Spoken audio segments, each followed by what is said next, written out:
Berarti kita nggak perlu sewa agensi atau konsultan karena Aldi Taher itu berhasil menciptakan jenis marketing yang baru. Gitu.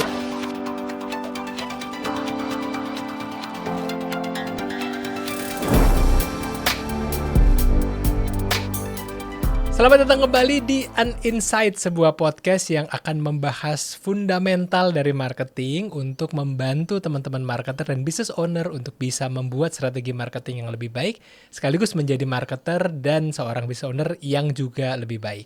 Saya Nur Rahmana. Saya Anissa. Kita hari ini akan membahas tentang Aldi's Burger. Yang viral-viral. Betul, maksudnya yang viral-viral salah satunya Aldi's Burger, dan apakah virality itu bisa ditranslate menjadi sustainability. Betul. Karena kalau cuman virality, rame, habis itu udah, sayang juga ya. Iya, mau ngapain nih habis ini? Betul. Gitu ya. Dan seorang marketer harus bisa merancang itu dari awal sampai akhir. Betul. Ini menarik nih Mas. Mungkin aku pengen membuka diskusi kita itu dengan gini. Banyak yang bilang kalau strategi viral marketing, terutama karena di-trigger sama Aldi Taher yang sangat unik ini gitu ya. Wah, ini the new Philip Kotler gitu ya. Ini marketing yang tingkat dewa gitu ya. Nah, sebenarnya gimana sih kalau kita melihat fenomena ini sebenarnya? Apakah betul menggantikan marketing Kotler yang sudah bertahun-tahun berkembang itu, apakah gimana gitu Mas? Nah, apakah juga itu berarti kita nggak perlu sewa agensi atau konsultan karena Aldi Taher itu berhasil menciptakan jenis marketing yang baru gitu ya. Awareness tidak ada gitu ya, langsung tiba-tiba konversi, langsung rame nih tokonya. Nah, jadi kita bahas dulu ya Mbak ya, dari sudut pandang seorang marketer gitu, bahwa sebenarnya apa yang dilakukan Aldi Taher ini adalah hanya menjadi dirinya sendiri aja sebenarnya betul. Tapi sebenarnya ini bukan yang kali pertama gitu. Kita dulu pernah lihat ada Karen's Dinner, atau ada es kepal Milo dan lain-lainnya, Sing Futang gitu ya, yang spike tinggi pesat sekali karena awareness-nya luar biasa, orang FOMO, dan abis itu pengen nyobain tapi setelah dicobain tidak berlanjut lagi. Nah, sebenarnya Aldi Taher hanya menjalankan fungsi top of the funnel, ya kan, awareness yang kebetulan memang bisa dieksekusi dengan baik ke conversion. Tapi PR kita sebagai seorang marketer, dan sebenarnya Kotler juga sudah membahas itu di banyak bukunya, dan fundamental marketing lainnya, itu tuh adalah awareness yang meledak dan menjadi consideration, dan kemudian menjadi conversion, orang jadi eksekusi gitu ya. Betul. Tapi PR kita adalah kemudian apakah itu bisa berlanjut sampai ke loyalty yang kita nanti sebut jadi sustainability gitu. Karena sebenarnya viral itu kan bonus ya. Kita sebenarnya nggak pernah tahu apakah konten kita akan viral atau enggak. Betul. Di setting kita usahakan mungkin bisa, tapi hasilnya kita harapkan sesuai dengan apa yang kita inginkan kadang-kadang enggak. Betul. Gitu. Mungkin juga bagi Aldi Taher, dia tidak pernah berharap ini jadi viral, Mas. Betul ya. Jadi yang dia lakukan hanyalah membuat sesuatu yang unik sesuai dengan gayanya dia. Tiba-tiba bikin Aldi's Burger, cempaka putih, juicy, dagingnya juicy Lucy, mahal ini, Reski Febian, bisa dipesan online, udah hafal nih. Saking baca thread ya. Mungkin nggak pernah disetting untuk viral, tapi mungkin nanti kita akan bahas betul ada prinsip-prinsip bisa viral, bisa gitu ya. Tapi kalau bisa dianalogikan, mungkin kalau dari sudut pandang aku sebagai marketer melihatnya adalah virality itu kayak kembang api.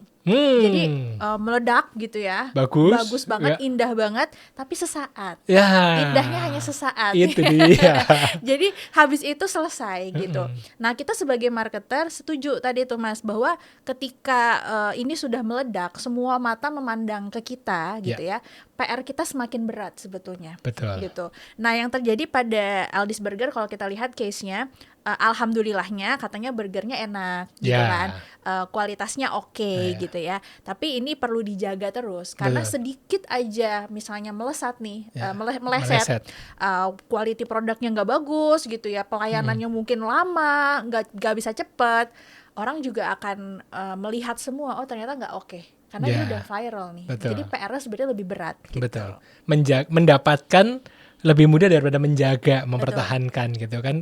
Kemarin ada yang posting tentang dia ngantri terus disiram sama tetangga. Gitu kan.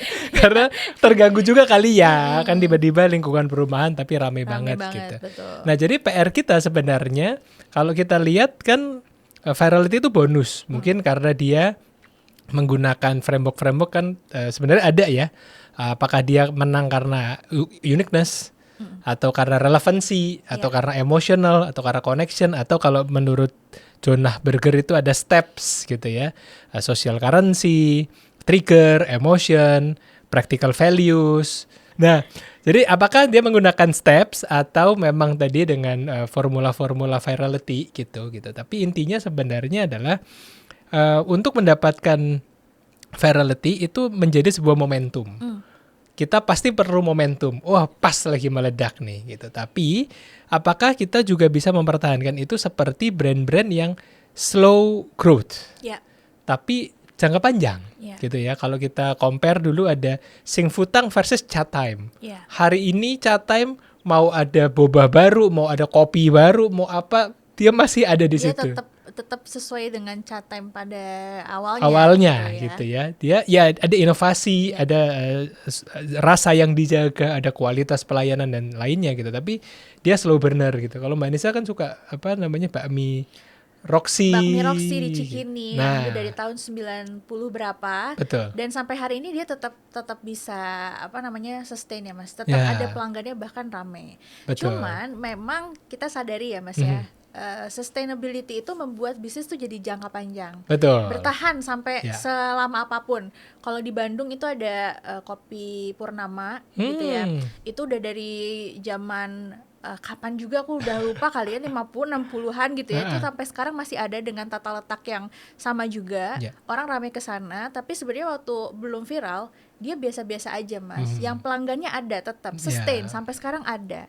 Tapi ngebuat ledakan itu ketika ya ada virality itu, momentum itu gitu. Akhirnya jadinya ya tambah rame gitu. Jadi adanya virality itu menurutku ngebantu sebuah bisnis atau brand itu leverage reach ya. Jadi menjangkau lebih banyak lagi audiens. Betul. Gitu. Dan kalau kita biasanya mau menjangkau lebih banyak audiens kan harus pakai ads. Betul. Itu bayar. Tapi kalau ini dengan kontennya tersebar luas gratis gitu. Tapi tadi PR kita adalah bukan hanya mendapatkan virality, tapi menjaga keberlangsungannya. Kan ada orang yang bilang, iya tapi kan kalau nggak viral nggak dikenal orang. Jadi kita bukan anti virality loh, bukan. Gitu. Jadi virality-nya oke, tapi jangan hanya bergantung kepada satu momen kembang api itu saja yang hanya bertahan semenit gitu kan. Tapi habis itu berkelanjutannya seperti apa. Nah sebenarnya gimana sih Mbak untuk kita bisa menggabungkan keduanya. Antara virality-nya dapat, tapi juga keberlangsungannya itu lama nih umurnya ini bisnis gitu. Iya, kita balik lagi seperti insight ini ada, itu kan kita pengen mengembalikan ke fundamental. Betul. Gitu ya. Jadi fundamental marketing sebetulnya balik lagi ke bagaimana kita punya segmentasi, targeting, positioning, dan elemen-elemen marketing mix itu kita jaga betul kualitasnya gitu. Sekarang kita bayangkan Mas gitu ya, kalau sebuah bisnis itu rame, viral, tapi tiba-tiba misalnya tadi ya servicesnya nggak oke. Ini kejadian waktu Ramadan. Ada salah satu F&B yang promosi besar-besaran dan viral di TikTok Raya gitu ya, karena di review oleh banyak influencer dari segala macam. Tapi ketika datang banyak yang booking gitu ya, ternyata sangat mengecewakan gitu Mas. Jadi artinya setelah booking itu malah lambat pelayanannya. Bahkan orang harusnya berbuka puasa jam 6, dia baru kasih makanan jam 8. Udah emosi kan, orang perut lapar emosi. Bener. Ya. Udah buka lagi, udah marah ya kan. Akhirnya viralitas yang awalnya positif itu jadi viralitas yang negatif ya, karena tidak bisa menjaga elemen-elemen marketing mix tadi gitu. Ya akhirnya orang jadi nggak mau, jadi kapok. Itu yang ngebuat bisnisnya tidak sustain gitu. Nah kita bisa lihat bisnis-bisnis yang sustain itu mampu menjaga elemen marketing mix ini dengan benar. Pricing stabil gitu ya. Kemudian produknya tetap sama kualitasnya dari tahun ke tahun gitu kan. Kemudian dari segi people, misalnya dari pelayanan, mbak-mbaknya, mas-masnya selalu ramah, konsisten, nggak ada yang nyebelin tiba-tiba gitu ya. Kalaupun ada 1-2 mungkin termaafkan karena sisanya oke gitu ya. Kemudian misalnya dari physical evidence, kalau misalnya terutama di jasa yang membutuhkan tempat atau lokasi ya, F&B ambience-nya oke, tetap terjaga, tidak nggak semeraut gitu ya, nggak bau aneh-aneh, enak gitu, nyaman. Kemudian dari prosesnya, kalau mau pesan gampang Ya. gitu kan. Nah jadi sebetulnya kunci dari marketers bisa mempertahankan brand, bisa sustain, itu ya kembali lagi sebenarnya ke fundamentalnya itu tadi, Betul. dijaga apa enggak Betul. gitu. Karena ternyata sustainability itu jauh lebih sulit dibandingkan viralitas itu sendiri sebetulnya. Ya, artinya marketers ini kan juga memang harus diskusi ya sama pihak-pihak terkait gitu, sama tim operation, Ya. sama orang-orang di lapangan gitu ya, frontliner yang ketemu langsung gitu, bahwa apa yang akan membuat bisnis kita sustain itu bukan hanya tugas seorang marketer. Ya. Bikin dong yang viral gitu ya kan, bikin rame lah gitu, tapi at the end experience. Ya. Saat orang masuk merasakan, itu yang akan menentukan apakah orang akan datang lagi atau tidak. Ini worth to try atau worth to back. Yeah. Mau balik lagi kan biasanya ada tuh di TikTok. Mana yang cukup sekali aja atau mau balik lagi gitu Iya, kan ya. betul. Nah, kita harus bisa masuk ke kuadran yang harus balik lagi. Apakah tadi dengan experience itu atau dengan inovasi-inovasi juga. Waktu Chatime waktu itu kan juga dia bikin apa ininya minumannya yang bisa di print atasnya Ya, gitu inovasi kan. akhirnya ada Betul. inovasinya. Ada varian-varian minuman baru atau bekerja sama dengan IP-IP gitu ya. Jadi ada karakter-karakter yang bisa dieksplor. Artinya memang bisnis ya kembali ke core-nya gitu ya. Dari segi produk dan experience-nya harus bikin orang mau untuk balik lagi. Betul. Dan dengan adanya teknologi yang belakangan ini semakin canggih, sebenarnya kita juga bisa mengukur kan Mbak. Dengan adanya data CRM, dengan adanya analytics gitu ya, kita bisa lihat tuh dari segi customer acquisition cost. Kita udah dapetin orang tapi orangnya nggak balik lagi gitu ya kan. Kan kalau dulu itu tukar 10 galon dapat 1 stempel, itu kan sebenarnya cara mengukur loyalty yang sangat sederhana gitu. Ada tuh masih apa pisang goreng atau martabak manis terang bulan gitu ya. Kalau pesan ke sini 10 dapat 1 gitu. Kalau sekarang kan sudah bisa di-convert menjadi analytics gitu ya. Kalau udah pernah datang ke sini, apakah ada member ataukah dia reservasi gitu ya, ataukah memang dia punya ini tertentu gitu yang bisa mengidentifikasi bahwa ini orang sebenarnya pelanggan tetap. Dan kalau kita di e-commerce, kalau kita punya jasa yang lain itu kan sebenarnya gampang ya, pakai customer ID bisa ke-track gitu. Jadi customer acquisition cost, NPS, Net Promoter Score, seberapa ingin Anda merekomendasikan tempat ini atau layanan ini ke rekan Anda. Kalau nggak 9 atau 10 berarti masih ada yang salah nih di sini gitu ya. Atau kemudian kita juga bisa lihat customer lifetime value-nya. Apakah orang ini tuh ngedapetin orangnya sekali sekian rupiah, tapi orang ini transaksinya berkali-kali atau enggak. Betul. Kalau di bisnis tertentu kan orang bisa lihat dari mengidentifikasi ya, oh dia datang lagi, Mas kayak biasa ya gitu kan ya. Sampai akhirnya kita benar-benar kenal tuh sama si pelanggan ini gitu. Dan akhirnya dari situ kita bisa analytics, kita bisa tarik semua data yang kita bisa tahu nih sebenarnya churn rate, persentase orang yang balik lagi apakah tinggi gitu ya, ataukah banyak yang belok ke brand yang lain gitu. Karena yang membuat bisnis kita itu bertahan itu kan bukan views yang tinggi, tapi tadi repeat order kata orang gitu kan. Kalau orangnya mau untuk datang lagi, bahkan merekomendasikan sampai jadi evangelis gitu ya, itu berarti bisnisnya jalan. Tapi kalau kita harus selalu dapetin orang baru gitu kan, untuk terjebak dalam tanda petik, itu ya nggak akan jalan gitu. Kayak ini Mbak, saya pernah tuh di Semarang. Oke, mudiknya ke Semarang nih. Kemarin kebetulan keluarga di Surabaya lagi ke Semarang kumpulnya gitu kan. Habis dari Purwokerto ke Semarang, nah itu ada banyak Pak Haji Edi tahu gimbal. Semua namanya Pak Haji Edi ya. Sama kayak kalau di Solo mungkin sop ayam Pak Min, semuanya sop ayam Pak Min. Ada Pak Min, Pak Miin gitu kan. Nah, ini Pak Edi pakai I, Pak Edi pakai Y, Pak Edi, Pak Haji Edi, Haji Edi, Haji Edi pakai I, Haji Edi pakai Y gitu. Kalau kita memang mau menjaga sustainability, maka kita tidak bisa berharap orang hanya datang hanya karena kecelek. Untuk datang ke kita, mending kita bikin yang sama sekali baru aja sekalian, signature yang baru sekalian, dan memang membaguskan di produk, services yang bisa membandingkan kita. Karena kalau kita cuma berharap orang datang ke kita karena yang itu penuh kitanya ini, ya akhirnya bisnisnya tidak sustainable. Orang memilih kita karena nggak ada pilihan ya, aja. nggak ada pilihan lain ya. Gitu. Nah, jadi kita harus evaluasi kenapa orang balik dan kenapa orang enggak. Itulah kemudian fungsinya customer voice. Customer lifetime value tadi memang harus selalu diukur dan dievaluasi gitu Betul. ya Mas ya. Nah kan kita bisa tanya ya, gimana? Ada yang kurang apa enggak? Pak gimana? Ada yang bisa kita perbaiki apa enggak? Enggak sukanya di mana? Sukanya di mana? Ada juga yang kemudian ngasih potongan diskon beruntun, ya kan? Habis selesai makan dapat 15%. Bisa digunakan untuk pembelian selanjutnya. Saya kalau beli humans itu dapat voucher tuh Mbak. Ya, 5% gitu ya. 5%, 25.000 gitu kan.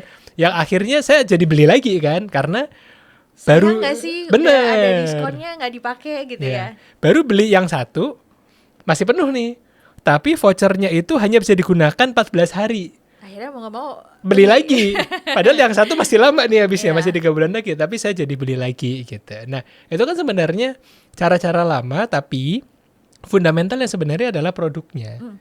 Mbak Anissa kalau misalnya nih ke suatu tempat produknya nggak enak, dikasih diskon 50% kalau balik lagi, mau balik nggak? Nggak usah, nggak apa-apa. Karena kita membeli waktu, membeli tenaga, membeli kepuasan. Betul. Jadi artinya kita ngomongin sustainability itu dari sisi experience customer gitu ya. Jadi kalau harganya segitu tapi saya nggak dapat satisfy gitu ya, buat apa? Betul. Gitu. Jadi sebenarnya sebelum kita kembali ke sana, produknya dulu. Betul. Kalau produknya dulu udah oke, ya orang akan sustain gitu ya. Tinggal nanti kita atur sedemikian rupa biar mereka balik lagi dengan teknik-teknik tadi gitu. Nah, jadi itu yang kita sebut dengan membangun trust jangka panjang gitu. Karena kan kalau kita tidak berhasil membangun trust, ya orang juga akhirnya males gitu ya untuk datang ke kita. Itu fungsinya brand benar-benar membangun authority-nya, membangun credibility-nya, itu mahal harganya ya Mas. Dan kalau dari sudut pandangku tentang viralitas ini Mas, kuncinya adalah selain kita kembali ke fundamental ya, menjaga semua elemen-elemen marketing mix ini tuh tetap bagus, tetap berkualitas. Kalau bisa viralitas itu memang lahir dari experience-nya customer. Itu lebih organik gitu ya, jauh lebih jauh lebih akan positif hasilnya dibandingkan hanya sekedar create campaign aja ya, hanya sekedar promise gitu ya. Tapi kalau bisa memang itu lahir dari experience-nya customer.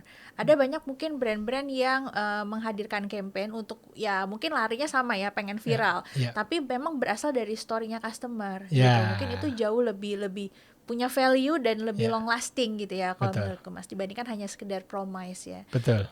Kan kadang-kadang nih karena tuntutan manajemen gitu ya.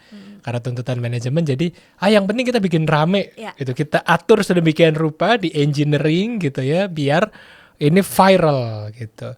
Tapi artinya ketika itu tidak menggunakan sudut pandang POV dari konsumen, ya nanti tadi jadi nggak bisa sustain karena ternyata cuman rame di campaign saja gitu. Jadi flop begitu experience-nya terbangun, orang datang, benar-benar datang, nggak mau lagi gitu, kapok. Betul, gitu. betul. Memang kalau kita lihat dari segi jenis bisnis ya, bisnis jasa biasanya itu akan sedikit jauh lebih sulit untuk viral Mas biasanya. Memang karena nggak tangible. Betul. Gitu ya. Kalau produk misalnya skincare atau apa kan sekarang udah banyak ya makanan, FMCG lainnya itu biasanya lebih cepat tuh untuk viral-viral segala macam ya. Termasuk Aldi's Burger ini kan juga sebenarnya masuknya ke produk yang tangible FMCG gitu. Kelihatan, F&B gitu ya. Nah kalau untuk yang di service ini sebenarnya memang agak menantang. Giliran viral ternyata yang negatif. Betul. Telat nih pesawat gitu kan, viral gitu ya. Nggak oke nih pelayanannya gitu ya. Nah itu agak sedikit lebih sulit. Kenapa? Karena memang elemen dari bisnis jasa itu jauh lebih kompleks dibandingkan mungkin dari produk itu sendiri gitu. Betul. Ya. Ada orang di depan, di belakang layar gitu ya. Jadi mengorkestrasinya itu jauh lebih kompleks gitu. Ya. Nah, jadi artinya memang kalau kita sum up ya Mbak secara keseluruhan gitu ya. Kalau kita mau bikin si sustainability ini berarti kita memang harus punya positioning dulu gitu ya. Positioningnya dulu juga harus jelas agar kita tahu ya secara produk dan jasa kita itu ada di mana. Orang puas, tahu rame ya, virality-nya dapat rame, tapi kita tahu nih kita tahu nih posisi kita ada di mana, sehingga orang juga akan consider bahwa si positioning kita ini jelas. Kita memberikan value tadi ya, beberapa kali yang kita highlight adalah value itu tadi dalam bentuk kepuasan ya, nilai tambah, sehingga orang-orang kemudian mau untuk datang lagi instead of kapok gitu ya setelah dapat dari virality. Dan memang tadi customer experience yang juga harus sangat menyenangkan gitu, memuaskan dan memberikan hal-hal yang aku mau datang lagi gitu. Betul. Ya, mau di repeat order lagi gitu. Betul. Dan at the end itu memang untuk bisa mendapatkan tadi revenue, customer relation yang tinggi dan brand equity yang terbentuk, kita harus menciptakan trust dan credibility. Karena kalau kitanya sendiri tidak bisa memberikan experience yang positif, akan terlukai itu tadi trustnya dan kredibilitasnya. Dan untuk membangun trust dan kredibilitas itu akan perlu waktu yang jauh lebih panjang. Jauh lebih panjang sekali. Gitu. Dan biasanya ketika trust dan kredibilitas brand itu udah terluka gitu ya, akan sulit untuk mengembalikannya. Jadi itu yang harus benar-benar dijaga. Jangan aneh-aneh. Ya. Jangan bikin viral-viral yang melukai culture dari sebuah society, nilai-nilai yang dijaga di society itu tuh hati-hati, jangan sampai demi viral bikin tagline, bikin campaign yang bombastis gitu ya, tapi ternyata negatif. Betul. Gitu kalau kita alirannya bad publicity is bad publicity, ya kan? Jadi bukan mentang-mentang, wah ini viral, bad publicity is good publicity, enggak juga, karena at the end zaman sekarang itu trust itu harganya mahal. Betul. Jadi kalau kita bikin kehebohan, berharap orang jadi aware dan akhirnya jadi mencoba, malah enggak. Betul. Malah yang ada malah antipati, justru melukai bisnisnya itu sendiri dan akhirnya jadi nggak dapat revenue yang diharapkan. Oke, mungkin tambahan sedikit, ini juga berlaku untuk orang ya Mas ya, personal brand ya. Betul. Karena yang tadi kita omongin adalah brand-brand yang services, produk, makanan ya. Orang pun juga sama ya Mas. Ketika kita bangun personal branding, ada banyak mungkin kreator-kreator yang naik sesaat sekarang karena nyalain tapi udah nggak ada lagi gitu. Karena ya tadi tidak merawatnya, ya, tidak menjaga itu dengan baik. Jadi sebetulnya kalau lagi viral, brand lagi viral, orang lagi viral, manfaatkan dengan baik, jaga itu, gitu ya. Dan bikin sesuatu yang tetap bertahan, fansnya, customernya untuk tetap balik gitu ya. Ya, karena itu yang jadi tantangan kita dan itu yang akan membuktikan apakah kita marketer yang hebat atau tidak, bukan dari hanya mendapatkan virality-nya saja. Bikin gimmick mah cepet gitu ya. Orang ngetik-ngetik di atas motor listrik gitu kan ya. Tapi apakah kemudian orang sampai ke konversi membeli motor listrik itu dan kemudian menjadi evangelisnya gitu ya, dan merekomendasikan dan bahkan menjadi bagian dari ekosistemnya gitu. Tadi kalau nggak salah ada juga tentang ekosistem ya, bahwa kalau memang satu produk itu nggak bisa di sustainability gitu, tapi kalau nggak hanya di produk yang sama, tapi kalau kita perkenalkan ke ekosistemnya, oh kamu sudah pelanggan produk ini, kamu udah puas, ternyata kami punya produk yang lain loh, itu juga bisa ekspansi ya, bisa memperluas jangkauan dari yang tadinya satu produk hero saja, tapi jadi membeli ekosistem variasi yang lain gitu ya. Ini mungkin yang terjadi ini contoh kalau di kampus saya ya, di UI ya. UI kalau kuliah S1 ya udah selesai 4 tahun. Bisa sih lanjut S2, bisa lanjut S3, tapi kan berapa lama ya, maksudnya setelah itu terus gimana. Tapi ternyata punya ekosistem lain, ada klinik, ada rumah sakit, ada kalau misalnya dia sebagai profesional di perusahaan, ada lembaga risetnya gitu ya. Jadi macam-macam bisa kita pindah ke variasi produk atau lini produk yang lain gitu. Nah, itu dia teman-teman, marketers dan business owner, semoga diskusi kita ini bisa memberikan gambaran bahwa PR marketer nambah lagi nih, ya kan? PR banyak ya. Benar. Tidak hanya sekedar dapat momentum untuk virality, tapi juga mempertahankannya. Karena, bersabar membangun growth. Itu dia. Slow growth nggak apa-apa gitu ya, tapi disiplin dan konsistensi tinggi itu yang akan membantu bahwa brand kita bisa sustain along the years gitu ya, dari waktu ke waktu, dan menjadi brand yang tidak hanya sekejap saja tapi bertahan lama. Itu dia diskusi kita di Uninsight episode kelima. Terima kasih teman-teman sekalian sudah berdiskusi bersama kita. Silahkan subscribe, like, dan komen. Tinggalkan pertanyaan-pertanyaan untuk bisa kita bahas di episode selanjutnya. Saya Anin Rahmana. Saya Anissa. Sampai ketemu di Unanswered episode selanjutnya.